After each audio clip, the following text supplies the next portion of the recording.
Hello and welcome to Dragnet Live from OTRGold.com. I'm Austin Bach, your host, back with another Dragnet episode and back with my Ichiro jersey on. The official Hall of Fame induction ceremony was yesterday. Is it induction, or am I just thinking of those amazing stovetops that you can put a dollar bill in between the pan and your induction stovetop and it doesn't heat? The water boils, but the bill doesn't ever burn. Have you seen that? It's incredible. Anyway, I think it's induction. Inducted. Tell me where it is. Finally, the chat just loaded. Man, there's lots of stuff going on in the chat already. Shout out to Teddy C, Nell, Paul, Chris, Film Noir Buff, Mary. Am I missing anybody? I think we got everyone. Thanks for keeping the chat lively today. If this is your first stream, we're here every Monday, Wednesday, and Friday listening to one episode of Dragnet until we have listened to all 310 episodes currently available. Today we're going to be listening to episode 180. The title is The Big Shirt. It is... Oh, wait, are we at 180 already? I guess we are. In this episode, the body of a dead man has been found in the rear of his shop. He has been brutally beaten to death. The killer is unknown. Our job is to find him. Every time I read these out, it just destroys probably whatever happens in the YouTube algorithm. Talking about beatings and dead people and brutality, killer, all this stuff. So let's counteract the negative keywords that I just spewed out of my mouth with some likes on the video. If you enjoyed this content, please like it. Please boost us in the algorithm and help us reach more people. We're at 7.17 thousand subscribers. Once we get to 8,000 subscribers, I'm going to be giving away one of these vintage style Bluetooth radios. This one, you could have this very radio in my hand. So if you're watching from the OTR Gold, the Old Time Radio Archive channel, please click the link in the description. It says join the conversation. Click that link. It'll take you to the OTR Gold channel and you can stream from there. You subscribe and then you can jump in, chat. So please do that. Please help us hit 8,000 subscribers and maybe you'll get a vintage style radio. Okay, I'll stop the chit chat. We're going to go right into the show. I have one other Ichiro related thing. I know this isn't an Ichiro podcast. This isn't an Ichiro live stream, but I'm broadcasting from Seattle, which is why, I gotta stand my man. But so if you're not from Seattle, tell me where you are. I'm getting off track here, but I have a little Ichiro bobblehead. I'll show you. I'll just hold it up on screen after the thing starts. It's the first ever bobblehead that the Mariners gave away as like a welcome to the first 10,000 fans into the game. Get it? My brother was actually at that game, but then he made the mistake of abandoning this Ichiro bobblehead. It was like put in stuff he didn't, he was going to get rid of like a long, long time ago. And me, his younger brother, just bloop, saved it from that pile. And it's been with me ever since. So it is now mine. I have an Ichiro bobblehead. And I will show it to you later. But it's like the old school bobblehead with just like the main dude with the baseball bat. And it doesn't look anything like Ichiro, but it says his name on the back. And it's a collector's item. But let's get to the main event. Dragnet. Let's catch this killer, guys. Here we go.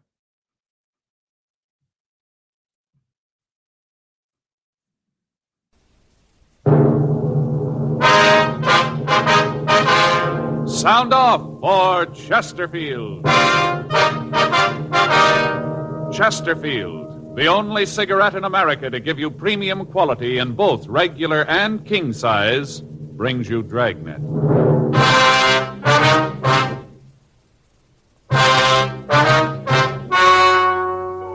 Ladies and gentlemen, the story you are about to hear is true. The names have been changed to protect the innocent.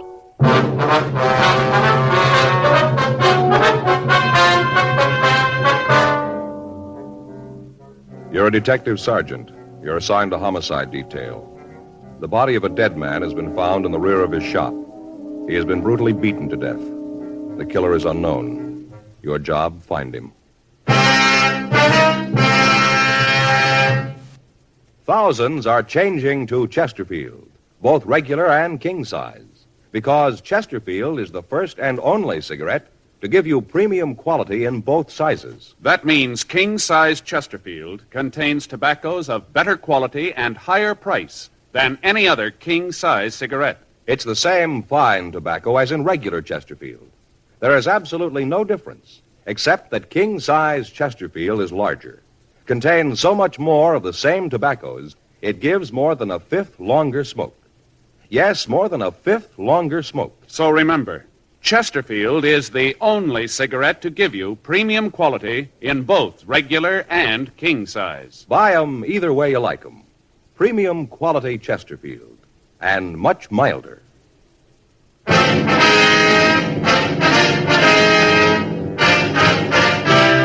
Dragnet, the documented drama of an actual crime. For the next 30 minutes, in cooperation with the Los Angeles Police Department, you will travel step by step on the side of the law through an actual case transcribed from official police files. From beginning to end, from crime to punishment, Dragnet is the story of your police force in action. It was Monday, July 5th. It was hot in Los Angeles. We were working the day watch out of homicide detail. My partner's Frank Smith. The boss is Captain Lorman. My name's Friday. It was 7:58 a.m. when I got to room 42. Homicide. That you, Joe? Yeah. How's it going? Don't ask me. What's the matter? Went to the beach yesterday. Got so sunburned I could hardly sleep last night. I'm just miserable, Joe. It's going to be a week before I can wear a shirt without feeling I got army blanket on. Well, can't you get something for it? Something to make it feel a little better anyway? Don't bring that up either. What's that? If you've got any homemade remedies for sunburn, keep them to yourself. I've had them for now. Why? What's the matter? Like I said, we went to the beach yesterday. Beautiful day. They fixed up a lunch, sandwiches, potato salad, deviled eggs, all that stuff. Yeah, I know. We went down to Castle Rock, down the highway. Yeah. Just had a ball. Just great. Kids played in the water, and then when it got dark, we had a few 4th of July things for them. Sparklers, stuff like that. Mm-hmm. I got home, and I started to feel it. What, the sunburn? Yeah. Back feels like it's on fire, Joe. Legs feel like I got them in hot oil. Believe me, it's terrible. Took off my shirt, pants at home, just sitting there in my shorts. I was trying to figure out some way to stop the burning, Yeah. Well, it happened. In comes Armand. Well, that's your brother-in-law, huh? Yeah. He's read in some magazine where tea is the stuff for burns. Right away, he starts brewing tea. Tea? The kind you drink? Yeah. Tells me to lay down on the floor, right flat on my stomach. I was feeling so miserable, I'd have done anything to get rid of the feeling, so I did just lay there. And he starts putting tea leaves all up and down my back of my legs, and felt real good at first, kind of cool, Yeah. And all this time you're laying on your stomach there. Yeah, right in the middle of the living room floor. He put papers down first, so the tea wouldn't drip all over the floor. Well, you brew this stuff first. Yeah, and then they put the tea leaves on me, but then the tea leaves started to dry. They crinkled all up, and the pain came back. Just miserable, Joe. Well, did it do any good at all? I don't know. They finally took it off and put some kind of ointment on my back. Helped a little. Had to sleep on my stomach all night. Couldn't turn over. I just lay real still. Once in a while, I'd fall asleep and roll over, and wow, I'd wake right up with the pain. I tell you, Joe, I didn't sleep at all. Not a wink. Yeah, I know what you mean. I don't see what you're blaming Armand for. Seems like he did try to help you out, though. Oh, sure, he tried. Whole thing was his fault. If he'd kept his big mouth shut, everything would have been all right. How do you figure that? A picnic. Was his idea, Joe. It's a hot shot. I'll get it. What is it? Killing down on Bixel.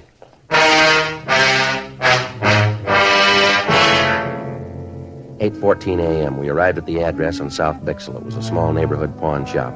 A radio car had arrived, and the two officers had cleared the crowd away from the entrance of the store. One of the officers showed us through a curtain into the back room. Everything was smashed. Glass cases were demolished. Clothing from the shelves had been torn down and thrown all over the floor. At one side of the room, a closet door was half open, and in the closet was the body of a man. We started to talk with George Armstrong, the victim's partner. Terrible. I don't want to look anymore. I don't want to believe it. Anybody would do this to Mark. Mark, is that your partner's name? Yes, Mark Williams, my friend. We've been together the last 15 years. With each other for 10 years before that. I don't want to think about it. Would you like to step out here, sir? Front part of the store. Well, it would be all right? Yes, be fine. I'll call the crime lab, Joe. All right, good. Where's the phone, sir? It's back there on the wall. Thanks. I'd like to ask you some questions, if it'd be all right. Yes? You discovered the body, is that right?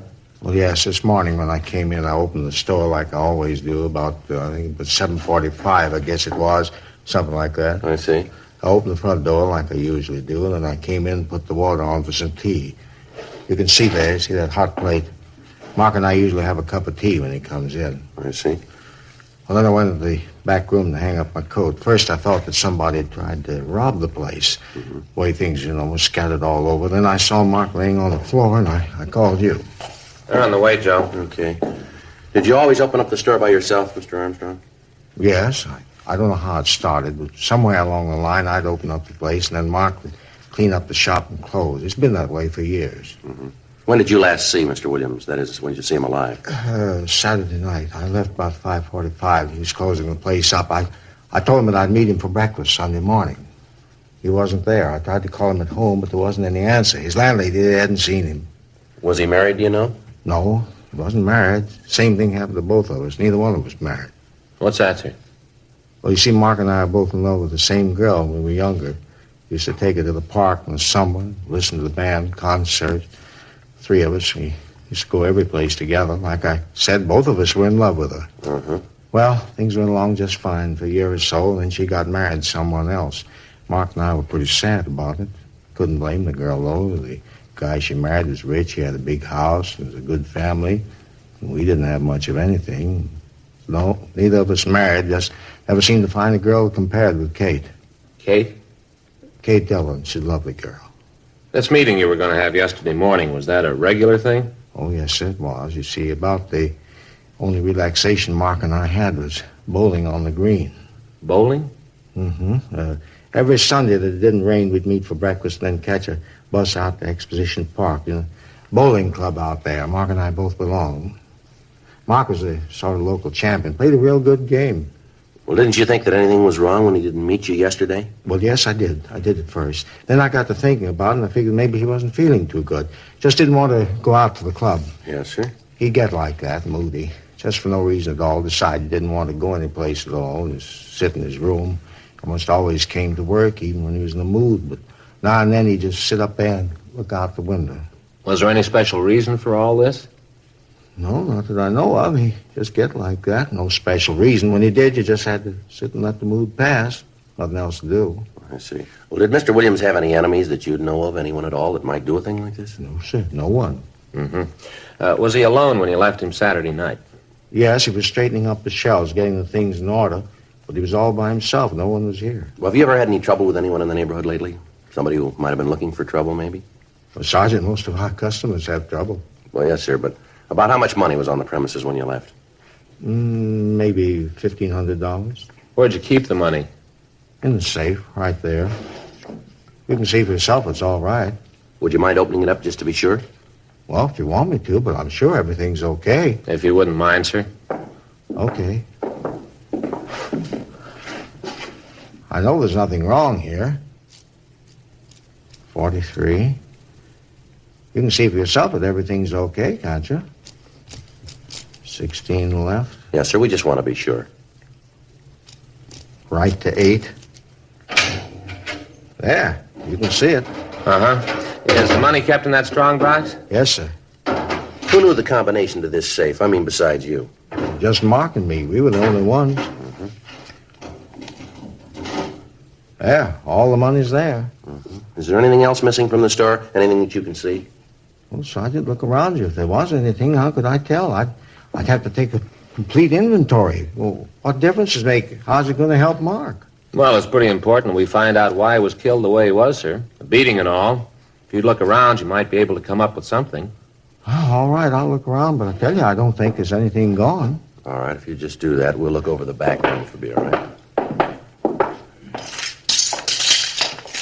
Pretty bad, huh, Joe? Yeah.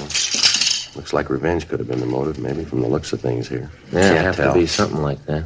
Terrible beating. The way the place is all smashed up. Yeah. Frank? Yeah? Come over here. Yeah? Look here in the closet.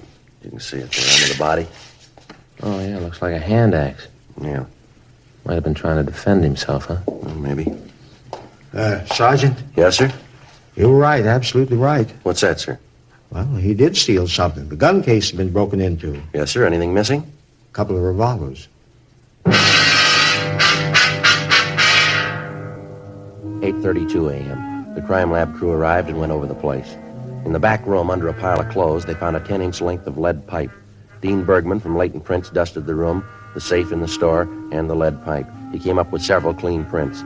He rolled the dead man's fingerprints, and then he took Armstrong's. Comparison with those he'd found eliminated all of them except a partial print on the safe. The coroner arrived and removed the body. Frank and I canvassed the neighborhood, but none of the people in the area had noticed anyone suspicious in the last few days. We called the office, and Sergeants Joe LaMonica and Howard Hudson came out to help us in the search of the vicinity. The axe found in the hands of the victim, Mark Williams, had stains on the blade.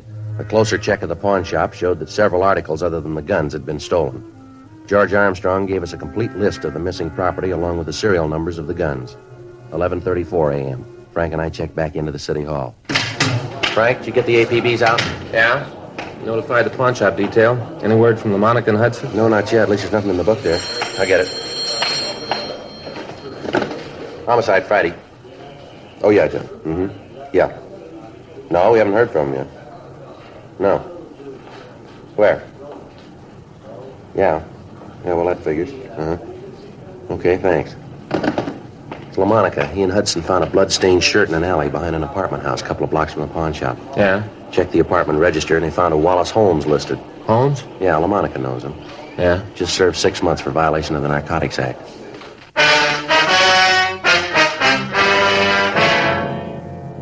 "12:02 p.m. We ran the name Wallace Holmes through R&I. He had a record dating back almost 10 years. He'd been arrested twice for violation of the State Health and Safety Code and once on suspicion of 211 PC. We talked to the neighbors in the apartment building where he lived, but they told us that Holmes had been in bed with a bad cold for the past 3 days. Several of them had taken him food on occasion and stated positively that he could not have left the apartment. Bergman checked his fingerprints against those we'd found at the pawn shop. There was no make. A stakeout was placed on the building. 2:15 p.m. We checked with the crime lab to see if Ray Pinker had finished the tests on the physical evidence that he'd collected at the murder scene. Looks like the lead pipe. Can you tell us anything about the killer? Nothing except his WMA. How about the other bloodstains, Ray? Test out type O, victim's type B. Well, figures that he managed to hit the killer with the axe then, huh? Possible. How about the shirt? Did you find anything on it? We haven't finished the tests on the dust particles we found in the pockets yet. Precipitant test shows it's human blood. Haven't had a chance to group it yet. How about any laundry markings? Anything there, Ray? Just about to check it. Spread it out here. You want to get those lights, Frank? Yeah, I'll go. Turn on this fluorescent. Yeah. Laundry marking here. Yeah. Looks like RJ. Mm-hmm. Is that right? And there's a number there, too, in it. 769-02. Anything else, Ray? Looks like that's about it. What laundry, would you know? Yeah, I think so. Marking's the same type as Consolidated Central Laundry uses. Big place out on Pico. Mm-hmm. Handle cleaning for a lot of small neighborhood places in town. I can give you the address. Okay, anything else? I had a 15 neck and a 33 sleeve. Average size, not much help, huh? Maybe I can give you some more when I get through the dust particles in the pockets. Yeah, okay. Wish we had a little more to go on. Well, you got a piece of lead pipe, a stained shirt, and an axe that looks like it's been recently used. Yeah. They all connect somewhere along the line. Yeah, all we got to do is find out where. 2:58 p.m. Frank and I drove out to the Consolidated Central Laundry. We talked to the manager, and he looked through the files. He was able to tell us that the shirt had been laundered at a small cleaning place on South Hill. He gave us the address, and Frank and I drove over. We talked to the manager of the shop. Uh-huh. Yeah, it's our number, all right. Yes, sir. Would it be possible for you to tell us who owns the shirt? Yeah, I'll look it up in the book. Let's see, RJ 769-02. Mm-hmm, that's right. Let's see, 642. 98-7. Yeah, here it is. John Dunlap, address out on 3rd Street. Say, what do you want to know about the shirt for? Dunlap done something? Oh, we're just conducting an investigation here. Oh. Wonder if you'd describe this Dunlap for us. Oh, sure. I've known John for years. Been bringing his things in here for at least 8, maybe 9 years. Could you give us a description of him, you think? Yeah, Johnny's about my size, maybe 5'11". Weighs about 180. How about his coloring? Huh? His coloring. Is he dark or light complected? Oh, yeah. Well, I guess you'd say maybe sort of medium. Yeah, medium. Do you have any marks or scars on him? Anything unusual about him? Well, if you asked me that yesterday, I'd have said no. How's that? Well, up till this morning. Well, John came in this morning, and there was nothing that made him stand out up till then. He must have had an accident over the weekend, I guess. I don't understand. Came in this morning, his face was all scratched up.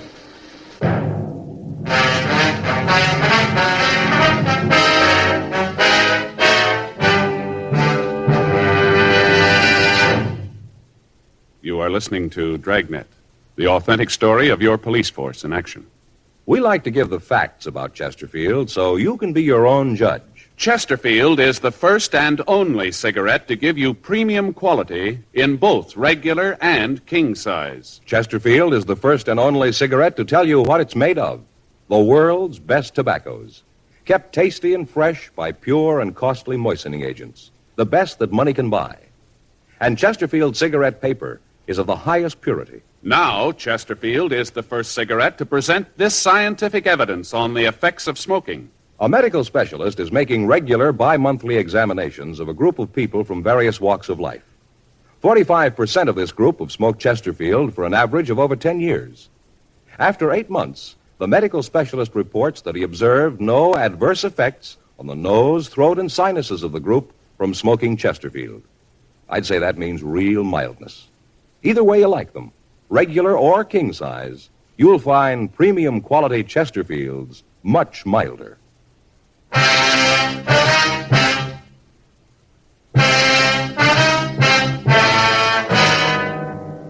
Monday, 5:30 p.m. Frank and I ran the name John Dunlap through R&I. We found no record on anyone answering his description. Meantime, the stakeout on Wallace Holmes' apartment where we'd found the blood-stained shirt continued. Ray Pinker had finished the test on the shirt and found that most of the blood on it was type B. However, there were also small traces of type O. The tests on the dust particles found in the pockets of the shirt netted us nothing. 6:15 p.m. We drove out to the address given us by the cleaning shop. It was a large apartment building. Dunlap was registered in the penthouse. We took the elevator up and rang the bell. Yeah? John Dunlap? That's right. What can I do for you? Police officers would like to talk to you. Police? What do you want with me? Just like to talk to you. Okay, come on in. You can see you caught me in the shower. This is my partner, Frank Smith. My name's Friday. How do you do? How do you do, sir? How do you do? Hey, mind if I go ahead and get dressed while we talk? I got a date and I don't want to be too late. No, that's all right. Go right ahead. Come on in here. What is it I can do for you, officers? Well, I wonder if you could explain your movement Saturday night. Saturday night? Yes, sir. Well, let's see. I played golf in the morning, got back from the club about 6, I guess. Miserable game, 102, lost $35. Sure was off Saturday. Just a minute, sir. You tell us what clothes you want. We'll get them for you. All right, hand me that shirt there, the blue one, huh? Here you are. Sure, a miserable game Saturday. 3-putted almost every green. Nice-looking shirts, Dunlap. Like 'em? Well, they're nice-looking. Where do you get them? I have 'em made. Can't wear store-made shirts. Neck's too long. Collar doesn't fit right. What'd you do after you got home from the golf club? Took a shower, then went out. Had a date. Lousy game, ruined the whole evening. Sir? Well, after that crummy 102, I really played the 19th hole. Got pretty loaded. By the time I got to Alice's, I was in a rare mood. Alice? Yeah, Alice Miller. Anyway, I was about half hour late, and she was fit to be tied. We were supposed to have dinner out in Malibu. Took us about an hour to drive out there, and Alice kept getting madder as we drove. I guess I didn't help things out any. I was in a foul mood and didn't keep it to myself. Yeah? Well, by the time we got there, really going at it, silly thing, no sense to the argument at all, but it just kept building. Either one of you married? Yes, sir. My partner here is. Well, then he knows what I mean. Well, we didn't get down to the beach till about 8:30 or 9. We got out of the car, and Alice said she wanted me to take her back home. I told her we'd just gotten there. She said she didn't care, wanted to go home. Yeah. I told her if she wanted to leave, it was okay with me, and I turned around to walk down to the house. You know, it's pretty dark down there. Uh-huh. Well, I walked right over the embankment. Must have fallen over about 6-7 feet. Didn't hurt myself much, but you can see I scratched up my face. Yeah, we can. Well, the long one, though, I guess it was worth it. How's that? Well, Alice was so scared she ran down to me, and the argument was all over. We went on into the house and had dinner. How long were you there? Oh, I guess until, maybe 2:30, 3 in the morning. Got to playing charades. Time just went. You happen to know what blood type you have? What? Your blood type. Do you know what it is? Oh, I think it's A, but I'm not sure, though. Uh-huh. You said you had your shirts made to order, huh? Yeah, that's right. Why? Can you tell us how someone else might have gotten one of your shirts? Wait a minute. I don't think I understand just what's going on. Or what is this all about? You come in here and ask a lot of questions. What's it all for? Just routine. Routine what? It's not routine for me to have policemen come in and ask a lot of questions. Where was I Saturday night? Who makes my shirts? Who might have had them? Come on, what's the pitch? All right. You know a man named Mark Williams? Williams? No, Tom Williams sells insurance. No, Mark Williams. No, I don't think I know him, Mark. Anyway, what's he got to do with this? He was killed Saturday night. You figure maybe I did it? Well, a shirt that belongs to you was found near the scene. My shirt? That's right. Same label. Check the laundry markings in it. Your laundryman said it was your shirt, said it was your number. You talked to Harry? Yeah, if that's his name, I guess we did. Well, I don't understand it. Hey, wait a minute. Yes, sir? A couple of weeks ago, I gave a half a dozen shirts to the woman who comes in to clean up the place. She might know what happened. Let me call her and find out. I got her number here someplace. Yeah, here it is. If anybody knows, she would. A couple of weeks ago, told her she could have them. I don't know what's the matter with them. Hello? Mrs. Lambert in, please? Yeah, thank you. Hello, Mrs. Lambert. This is John Dunlap. Oh, just fine. And you? That's good. No, I just want to know what you did with those shirts you took a couple of weeks ago. Well, no, Mrs. Lambert, I did give them to you. I just want to know what you did with them. Uh-huh. I see. Well, can you give me the address? Well, just a minute. I'll get a pencil. You have a pencil, officer? Here you are. Thank you. Now, go ahead, Mrs. Lambert. Uh-huh. 47? All right, thank you. No, don't you worry. Everything's all right. Yeah, well, thank you, Mrs. Lambert. Yeah, I'll see you then. Right, goodbye. A real character. Thought I wanted the shirts back. Did she tell you what she did with them? Yeah, I said she sold them to a second-hand store down on Bixel.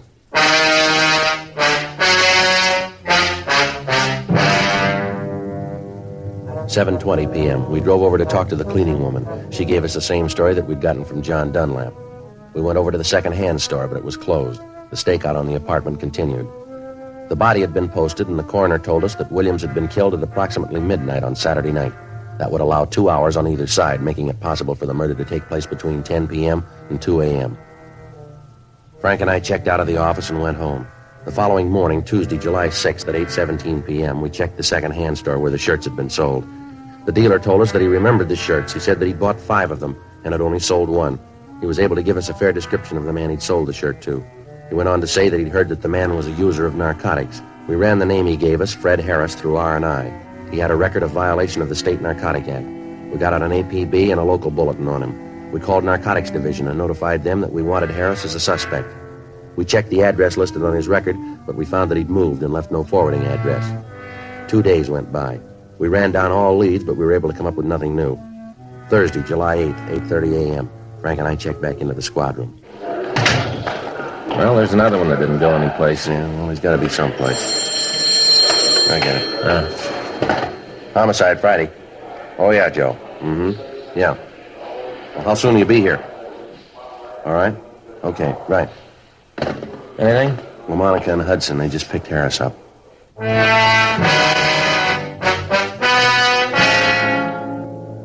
11:20 a.m. Fred Harris was brought to the interrogation room. Frank and I talked to him for about an hour, but other than his name, he refused to tell us anything. We tried to lead him out. We talked about his family, about sports, food, everything we could think of. None of it worked.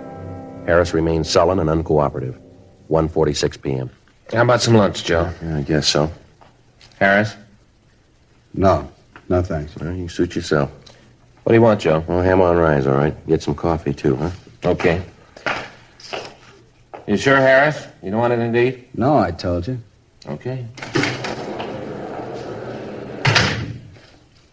All right if I smoke? Yeah, go ahead.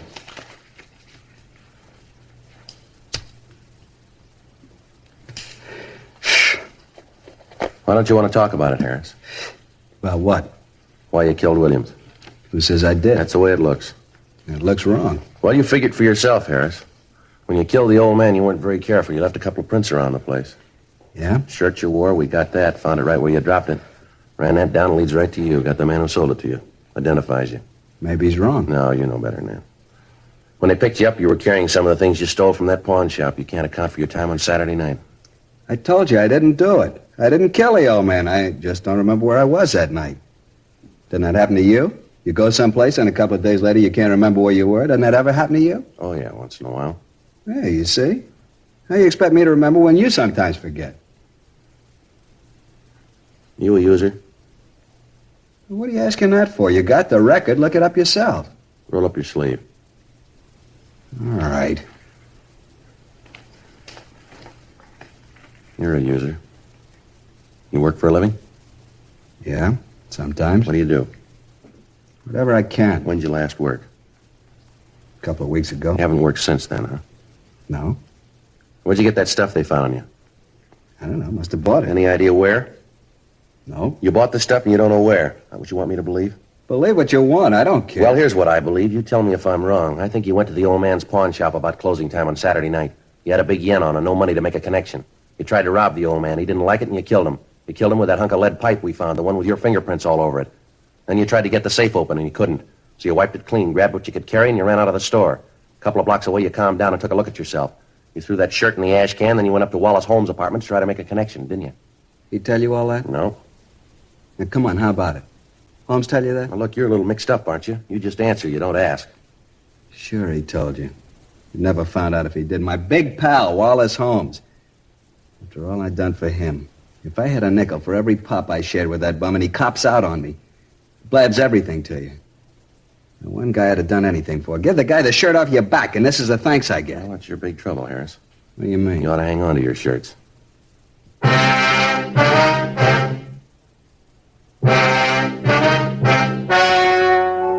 The story you have just heard was true. The names were changed to protect the innocent. On November 15th, trial was held in Department 86, Superior Court of the State of California, in and for the County of Los Angeles. In a moment, the results of that trial. Now, here is our star, Jack Webb. Thank you, George Fenneman. Friends, again this year, Chesterfield has asked me to remind you to see your own neighborhood cigarette dealer first about your Christmas shopping problems. Among many wonderful gift ideas, he's featuring the gift of the year, the Chesterfield Christmas carton. Now, to my way of thinking, it's the ideal gift because Chesterfield is the only premium quality cigarette available to you shoppers in both regular and king size. Either way, regular or king size, they're a wonderful smoke and they make fine Christmas gifts. Get them from your dealer. Premium quality Chesterfields.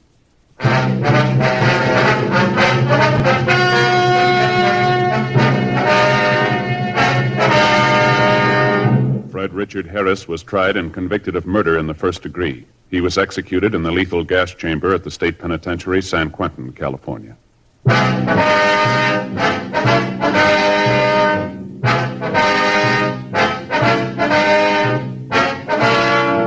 You have just heard Dragnet, a series of authentic cases from official files. Technical advice comes from the Office of Chief of Police W.H. Parker, Los Angeles Police Department. Technical advisors, Captain Jack Donahoe, Sergeant Marty Wynn, Sergeant Vance Brasher. Heard tonight were Ben Alexander, Vic Rodman, Olin Soule. Script by John Robinson. Music by Walter Schumann. Hal Gibney speaking. Sound off for Chesterfields. Either way you like them, regular or king size, you'll find premium quality Chesterfields much milder. Chesterfield has brought you Dragnet, transcribed from Los Angeles.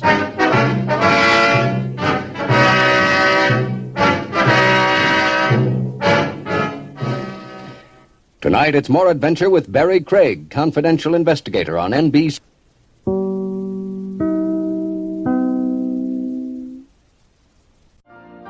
You've been listening to the OTR Gold Network. Find more classic radio at otrgold.com.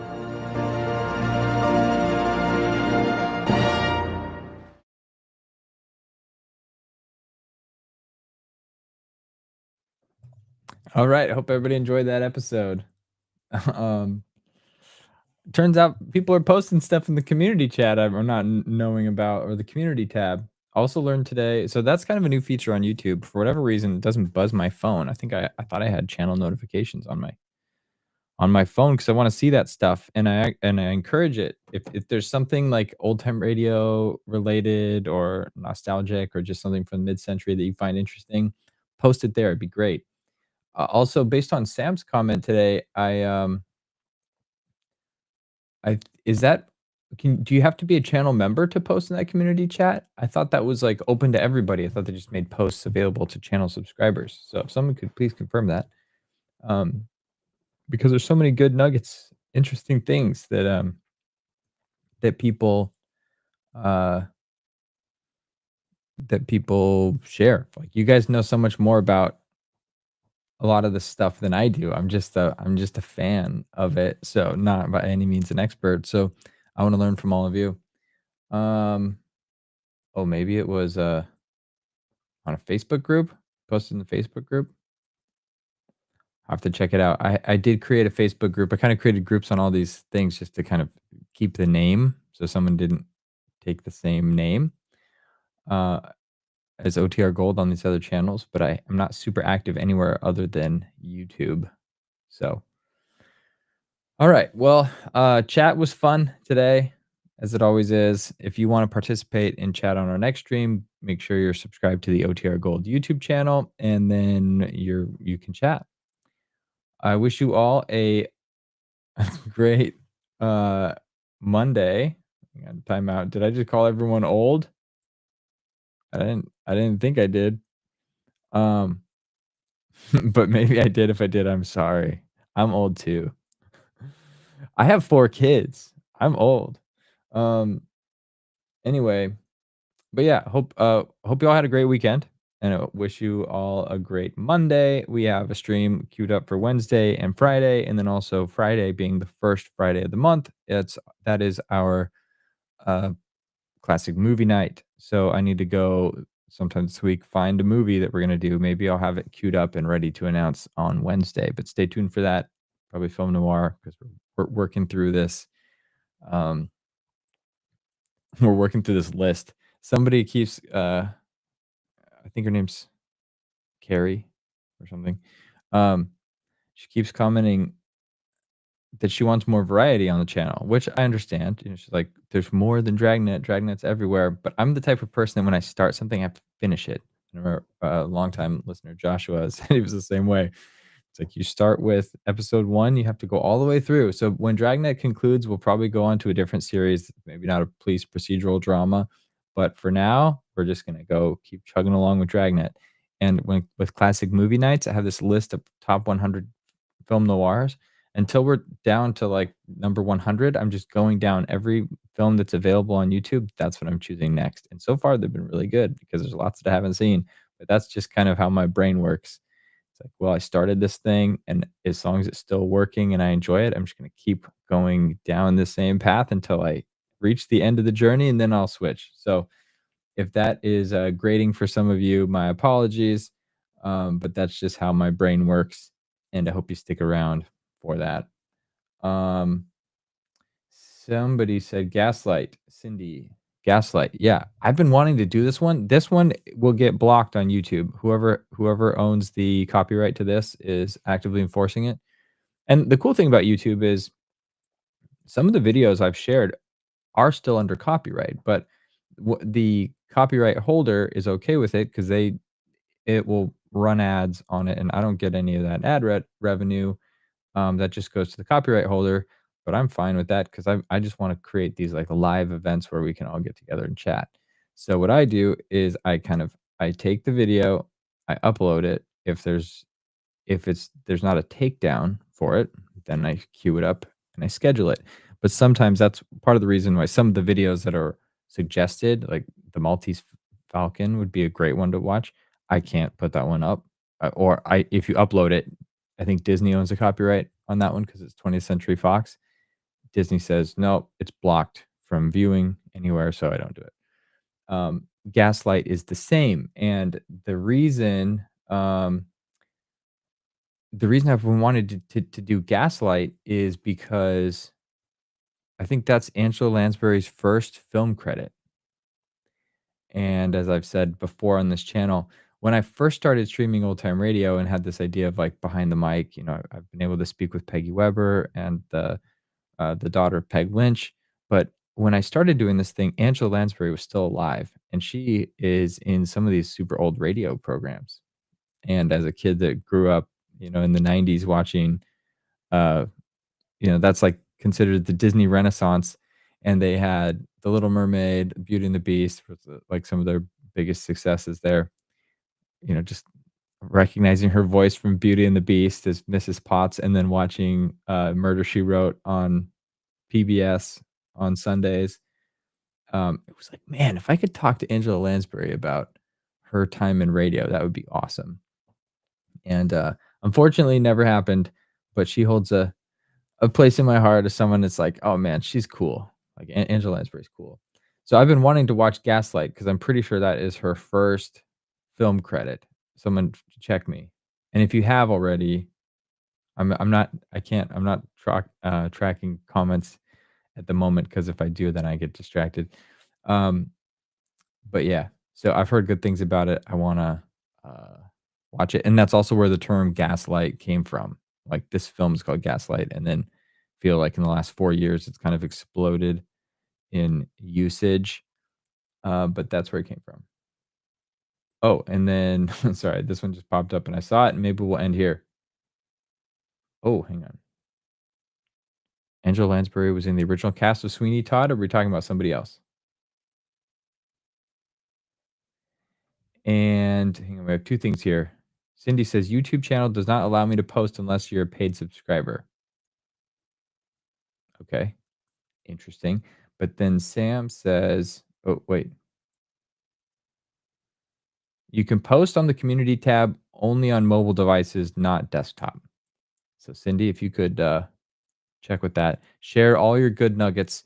If you had the choice between if I had the choice between Facebook and here, I would want it just here on YouTube, please, because then it's all in one spot. But in either way, please find a way to share all the cool stuff you find because I want to see it. Anyway, that was the longest post stream, post episode chat we've had. Thanks for sticking around for those that did. Wish you all a good Monday and hope to see you on Wednesday. Until then, be good. See ya.